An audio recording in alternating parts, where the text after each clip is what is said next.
Oke, selamat malam teman-teman. Atau selamat lembur ya buat yang masih stay di kantor. Balik lagi bareng gue di After Office Talk, podcast yang bakal nemenin lo semua ngebahas sisi gelap dan terang dunia kerja sambil nunggu macet reda.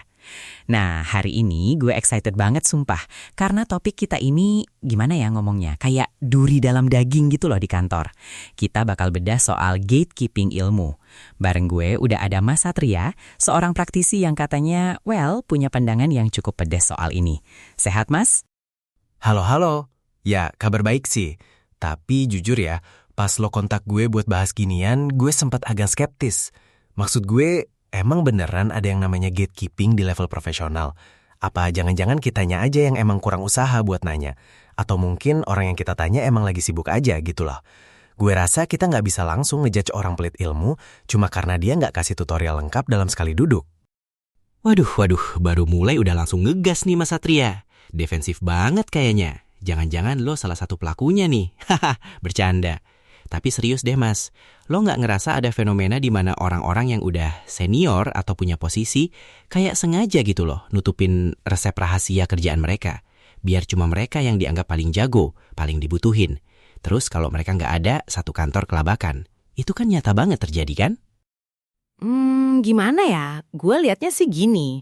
Ada garis tipis antara proteksi aset sama insecure. Di dunia kerja yang kompetitif kayak sekarang, ilmu itu kan sebenarnya currency ya kan? Mata uang. Kalau lo bagi-bagi semua trik sulap lo ke semua orang, ya nilai lo bakal turun dong. Secara logika ekonomi sih masuk akal kalau orang mau jaga kartu as mereka. Tapi ya itu tadi, kalau tujuannya cuma buat bikin orang lain kelihatan bego, nah itu baru masalah. Nah, itu dia poinnya. Biar orang lain kelihatan bego. Gue pernah ya punya pengalaman pribadi.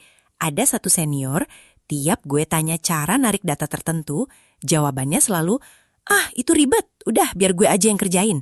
Padahal gue kan pengen belajar, biar kerjaan dia juga lebih ringan nantinya. Tapi kesannya dia kayak takut banget kalau gue bisa. Ini menurut lo strategi bertahan hidup di kantor yang emang kejam atau emang bosnya aja yang insecure parah? Bentar, biar gue aja yang kerjain. Itu klasik sih. Tapi gini, lo pernah mikir nggak dari sisi dia? Bisa jadi dia bukan takut lo jadi pintar, tapi dia takut lo salah ngerjain terus dia yang harus tanggung jawab beresin kekacauannya. Capek lo ngefix kerjaan orang lain, jadi daripada beresiko mending dia pegang sendiri. Tapi ya gue setuju sih kalau polanya terus-terusan kayak gitu, itu udah tanda-tanda bos atau rekan kerja yang insecure. Tapi kan capek juga kalau kita nggak dikasih kesempatan berkembang, Mas. After Office Talk ini kan suaranya para pekerja yang pengen naik kelas. Kalau tiap mau naik tangga, tangganya ditarik sama yang di atas, ya kapan sampainya? Gue ngerasa gatekeeping ini tuh kayak cara halus buat bilang, lo nggak boleh lebih pintar dari gue. Dan menurut gue, ini toksik banget buat culture perusahaan.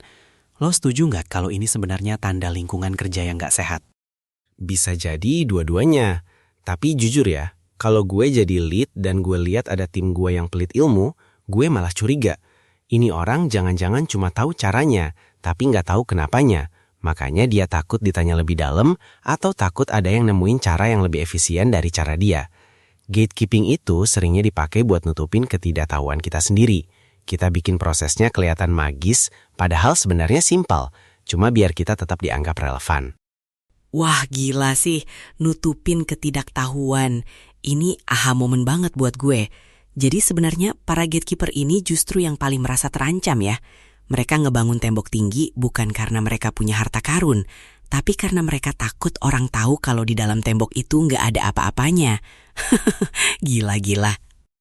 Bisa dibilang gitu dalam banyak kasus. Orang yang beneran kompeten, yang expertnya udah level dewa, biasanya malah santai aja bagi ilmu. Kenapa? Karena dia tahu value dia bukan cuma di langkah teknis 1, 2, 3, tapi di pola pikirnya, di pengalamannya. Hal-hal yang nggak bisa dicolong cuma dengan sekali diajarin.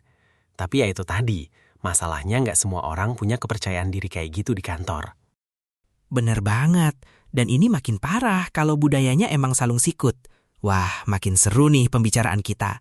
Tapi bentar ya Mas Satria, sebelum kita bedah gimana caranya ngadepin bos atau senior yang hobi gatekeeping tanpa bikin mereka ngerasa terancam, kita rehat bentar.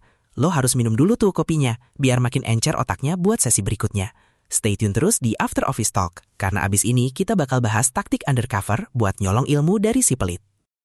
Oke, tadi lo bilang nyolong ilmu ya?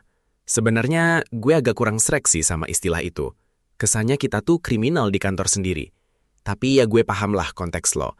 Karena emang ada tipe-tipe senior atau bos yang nutup keran informasi, rapat-rapat seolah itu rahasia negara. Padahal cuma cara bikin pivot table doang. Kan Fonyol? Bener banget Mas Satria, pivot table doang loh. Tapi ya gitu, buat mereka itu power. Nah, tadi kan lo bilang mau kasih taktik undercover nih. Gimana caranya kita dapat itu ilmu tanpa bikin si gatekeeper ini ngerasa terancam atau ngerasa posisinya lagi digoyang? Kuncinya satu, ego stroking. Orang yang pelit ilmu itu biasanya punya insecurity yang gede, tapi egonya juga setinggi langit. Jadi jangan pernah nanya dengan format, gimana cara ngerjain ini? Itu kesannya lo mau pinter kayak dia. Coba ganti pertanyaannya jadi, Mas, menurut pengalaman Mas yang udah jam terbang tinggi, pendekatan mana yang paling efektif buat masalah ini? Wah, bentar-bentar. Jadi kita nggak minta diajarin langkah 1, 2, 3, tapi kita minta kebijaksanaan dia. Gitu maksudnya. Nah, pinter lo. Pas lo nanya pendekatan, dia ngerasa divalidasi sebagai expert.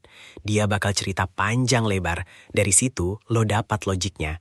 Pas logiknya dapat, teknis mah lo bisa ulik sendiri atau cari di YouTube. Yang mahal itu kan pola pikirnya. Jadi, lo nggak kelihatan kayak lagi nyolong, tapi lagi konsultasi. Halus kan? Gila, ini strategi Sun Tzu versi After Office Talk ya. Manipulatif tapi buat kebaikan. Tapi jujur Mas, capek nggak sih kalau setiap hari harus main catur kayak gitu cuma buat dapat update kerjaan? Capek banget. Makanya ini bukan solusi jangka panjang. Ini tuh cuma P3K, pertolongan pertama pada kantor yang toksik. Kalau lo mau bener-bener survive dan naik kelas, lo harus jadi antitesis dari mereka.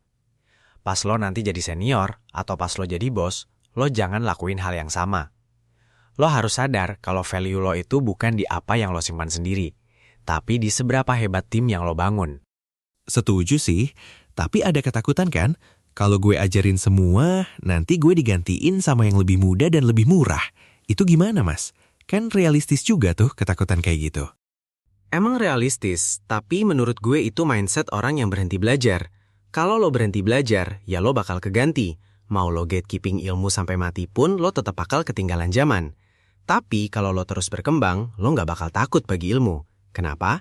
Karena pas orang lain baru bisa apa yang lo ajarin hari ini, lo udah belajar hal baru lagi buat besok. Kecepatan lo belajar itu yang nggak bisa dicolong orang, bukan cuma sekedar datanya. Deep banget ya. Jadi sebenarnya gatekeeping itu tanda kalau seseorang udah mentok ya. Dia udah nggak punya hal baru lagi buat ditawarin. Makanya dia pelit sama apa yang dia punya sekarang. Exactly.